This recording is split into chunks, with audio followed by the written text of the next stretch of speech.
So as you're organizing your photo collection, one of the things you want to be doing is culling out the duplicate and near duplicate photos. We got duplicates when we were developing the film because they were cheap. And if they're still sitting there in your collection, you can remove them and dispose of them.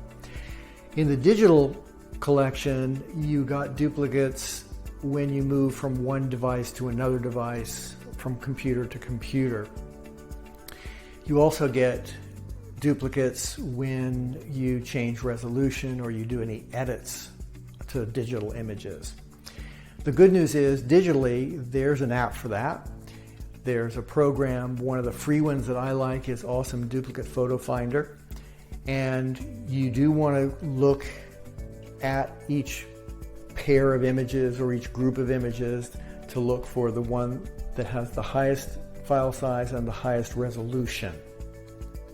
Some of the other photos that you want to cull out of your collection are those photos you took when you were shopping, where you wanted to remember something, or comparison shop, or where you parked the car.